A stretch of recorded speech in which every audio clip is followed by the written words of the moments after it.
My name is Christopher Lee. I'm a sculptor, mask maker, prop builder, sometimes special effects artist. I work under the name Screwbiter Studios out of Gastonia, North Carolina. And I believe pursuing an art in any medium is essential to us as a human being. So,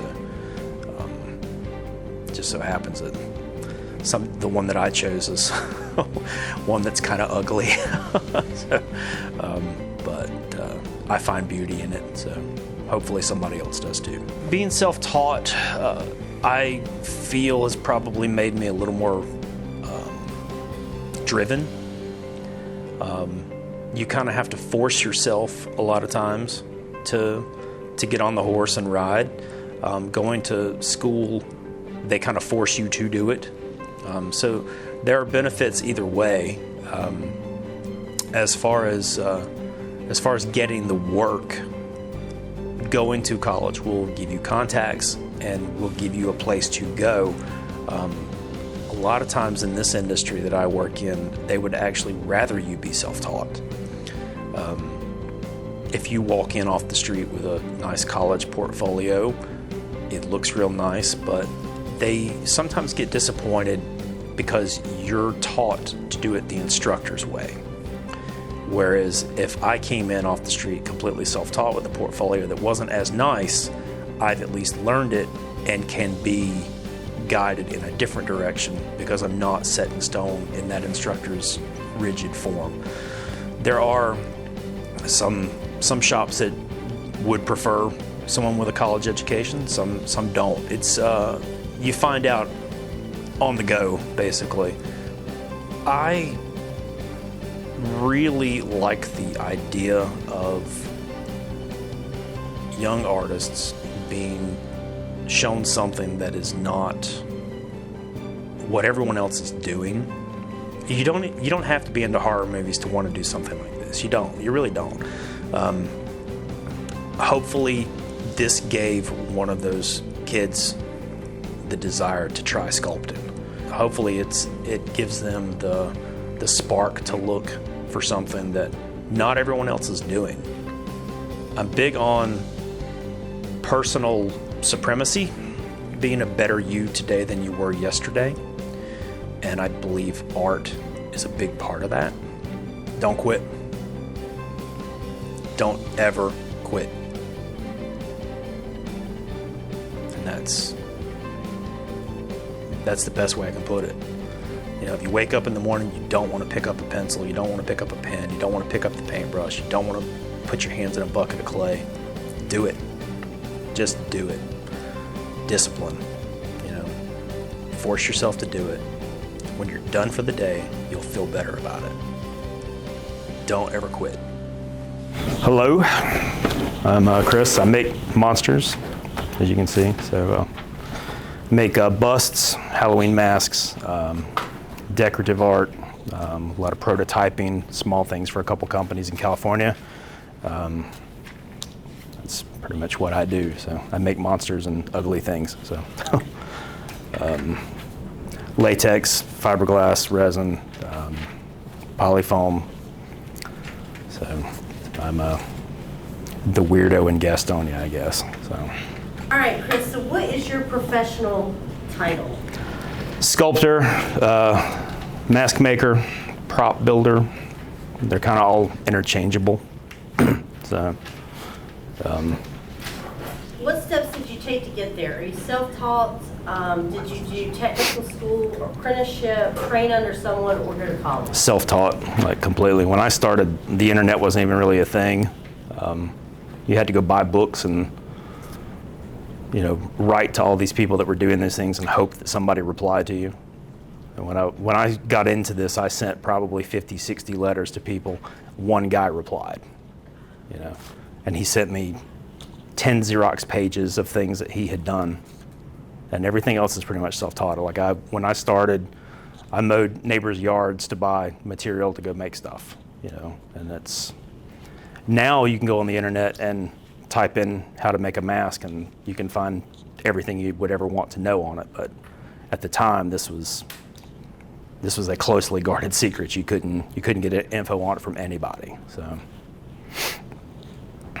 So what does your day-to-day look like being a sculptor and mask maker?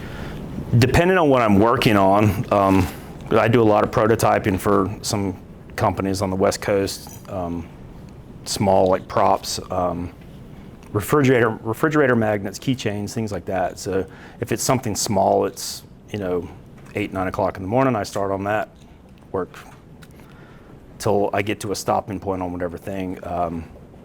I'm constantly doing probably about 8 or 9 things at one time. I don't just work on one project and see it through to finish. I work on several at a time. So I'll spend 3 or 4 hours, say, sculpting in the morning, run a mold in the afternoon, paint in the evening when it's cooled off a little bit. Because if you're airbrushing, airbrush is kind of, the weather dictates a lot of what you can do. So that's pretty much, start to finish that. Yeah, I remember in your studio that I had no idea about any of this. And I guess what amazed me the most is you're a sculptor first. Yeah. So all of these, I don't know if we have anybody in here taking sculpture or working with clay, but these busts, these are sculpted out of clay first. Yeah, everything starts as a sculpture. This is what it starts out looking like. This is oil clay. It's actually called monster clay. And once that sculpture is complete, you run a mold here, and then this is your finished piece. So you can see the 3 stages of everything, how it starts, how it ends up. This is a rubber mold. Different projects will require a different mold. This was made in a plaster mold that's not flexible. This is a plastic, so it's made in a rubber mold so that you can remove it easily. So your different materials will kind of dictate, what you're working with. So, but yeah, everything starts out as a sculpture. And I'm kind of a notoriously slow sculptor, and I'm a bit of a perfectionist. So everything like this spends probably about 3 weeks in what I call the looks like crap phase. So once you hit that point where things start to take shape, then it speeds up. But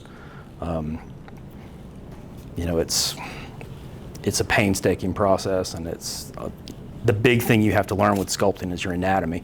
Anatomy is the biggest thing. If your anatomy looks like crap, if it doesn't look like something that would exist in the real world, nobody's going to believe it. So you have to have your bone structure right. You have to have everything laid out. I would recommend anyone that wants to go into art, study anatomy, especially if you want to go into 3-dimensional arts. Your anatomy is key. I'm glad you said that. I tell the students a lot of times that if fantasy is what interests you, you better know how to draw it in real life. Yeah. Because from then you can make it believable. Yes.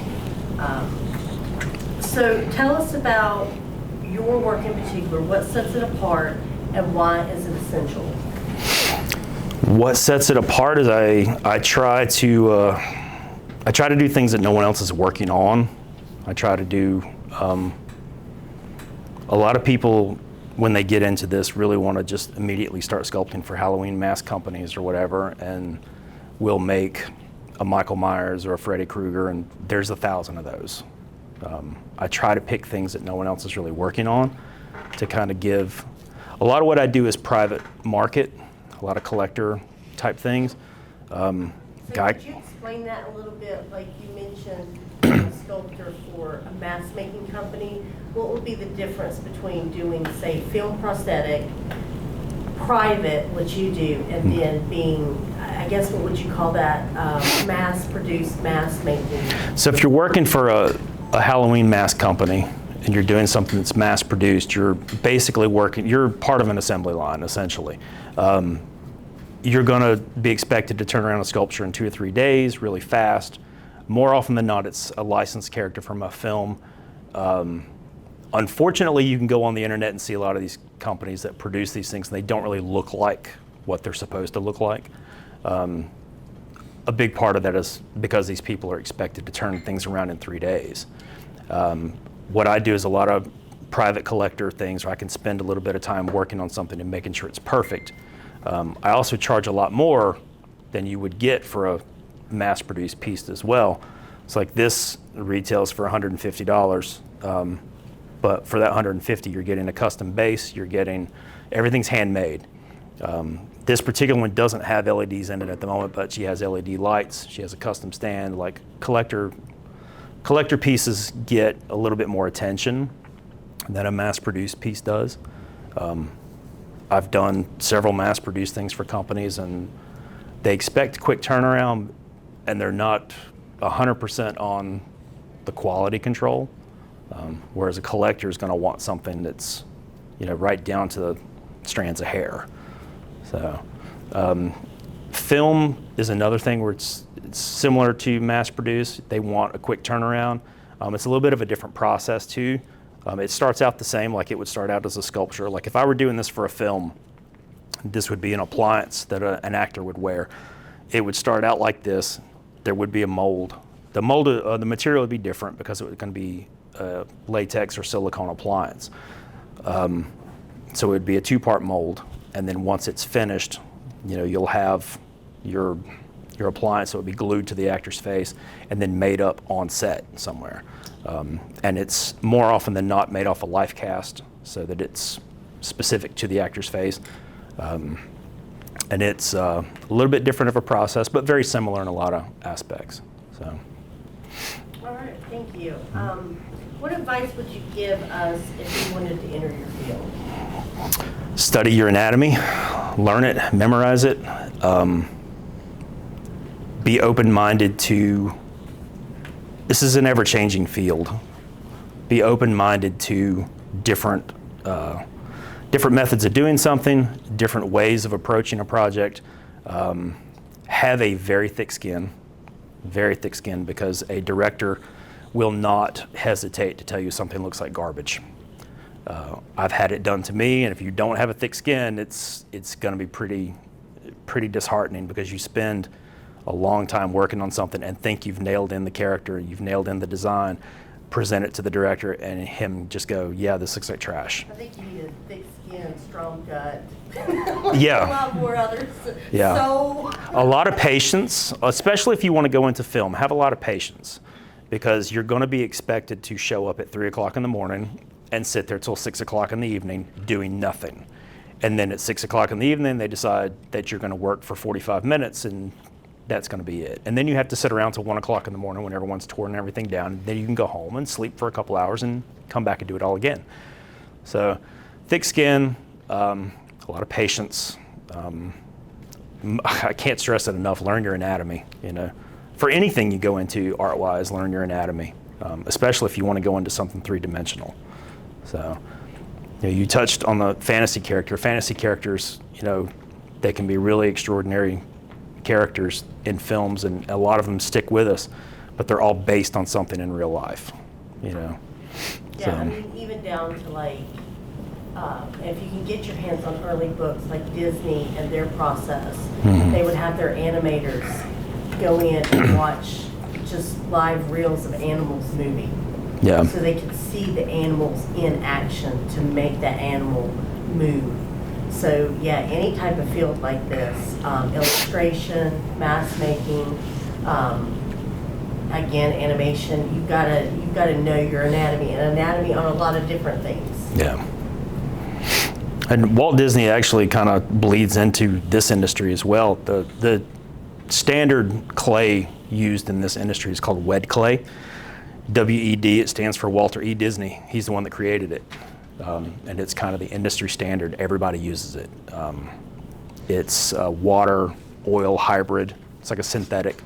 Lays up very fast. You can get fast results with it. The downside is you have to keep it wet or it dries out and cracks. This is oil clay. I could leave this around 100 years and it wouldn't change as long as it doesn't get in direct heat or anything like that. It'll maintain its shape. It's actually hollow, sitting here free standing. Wed clay requires an armature. So you'd have to learn your different materials, how to work with it, what you can do, what you can't do. Everything's really finicky, but once you get the learning curve, it's pretty quick, and it's pretty fun once you get an idea of where to start with it. this can be, you can kind of get lost in this stuff, you know. Start working at 7 o'clock in the morning on something, next thing you know, it's 10 o'clock at night, and yeah, so. Well, thank you so much. That's all the questions that we have. So the rest of the class time is for you with the students. You can use this time to go more in depth of the mask making process. I know you've got handouts to give everybody, and to go through their sketchbook practice with them. Does anybody have any questions before we move into that for Chris? Guess not. Well, I was told you guys are coming up with a design in your book, so I have here, this is a quick, just a quick guide on how to make your own mask. It's written for a face mask, like if you want to make something like this, something wearable, something that doesn't have to be wearable. This is just a quick how-to, gives you a brief guide of what you want to do with it. I guess my task to you is come up with a character, draw something out. Could be real life, monster, creature, anything you want, and use this to make one. And hopefully you're happy with it. So I'm going to assume that there's some people in this room that are into horror films. Use that as a source of inspiration. These are horror fans. All right, you're our people. I started with horror films.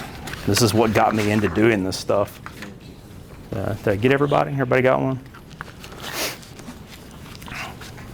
So, I mean, it could be something that you've seen in a film. You know, use something to inspire your creativity.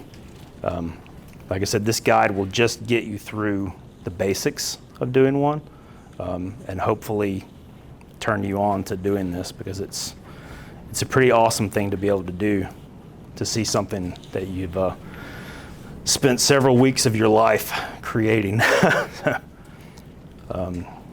So yeah, profile. Has anybody done anatomy in your art classes? No portrait. So I'm going to move this basket chair. All right, so your head, you're always going to start at the top of the head, from top to your chin. I always like to put a line down the middle of the face, because a lot of us, for the most part, are symmetrical, but one side's always just a tad bit off. Stacey, is there a stronger marker? Sorry, I'll pick it up on the camera. Well, if you can't see it, they can't see it. So, how's that? That is wonderful. So that's the top. Because usually when you're looking at somebody head on, you're seeing to this part of the head. Put a line down the center, and then I do want to cross in the middle. That is your eye line. That is straight across. That's the bridge of your nose. Know this, that if you have tiny features, if you have a tiny body, you're going to have tiny, like you're not going to have a huge head and then a little body. We're all proportionate. So your eye length is also the same width between your eyes. So if your eye, there should be 5 eye lengths apart.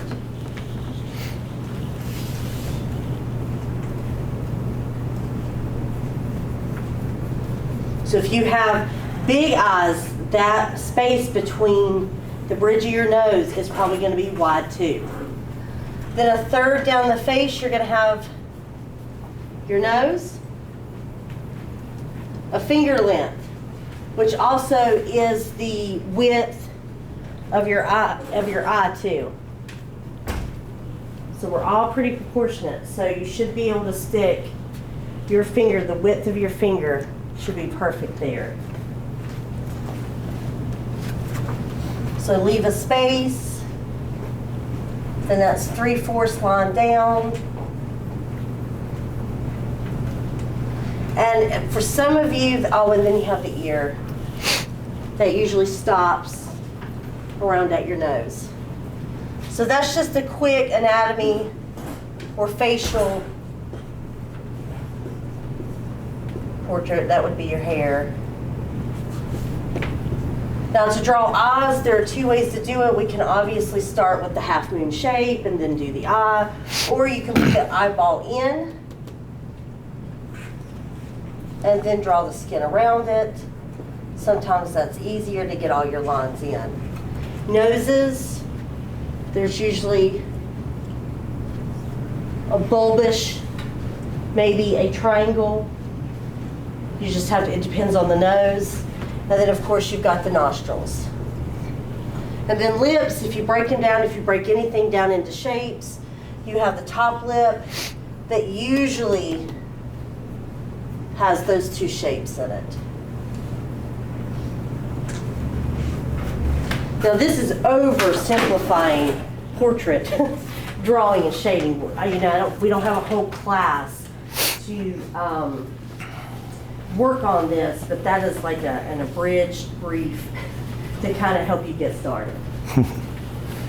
I want to go in and just like gross it up. I can't resist that I have to. Yeah, and Chris, if you have anything to add to it, please do. From left here, we have the ghost girl from the children's book Scary Stories to Tell in the Dark. This was made for an art show in Texas that was centered around that series of books. It's a latex bust. It's not wearable. Has acrylic teeth, hair. It's on a custom stand. I made that stand specifically for that. That one's been all over the internet. So. And this was actually made for another art show. This is a bust of Bernie Wrightson's Frankenstein. It's a half bust. This was done for a art show around the anniversary of the publication of Mary Shelley's Frankenstein. This is the original clay sculpture. This is the mold that was taken from that. And this is the finished piece. This is urethane resin, polyfoam, hair, and it has a wire on the back that you hang it from the wall. And this is The Creature from the Black Lagoon, the 1950s Universal horror film.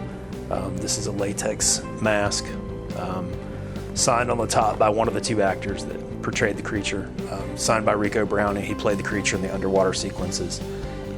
This was just a personal project. Obviously don't have a license from Universal to make or sell it. So I made that specifically because I wanted to make it. It's not something that I had ever sold, but I made 2 or 3 of them, gave two friends, and that particular one I kept for myself and got it autographed. And so these are just some of what I do.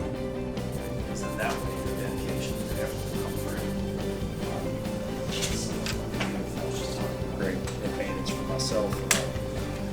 If they, how long is that?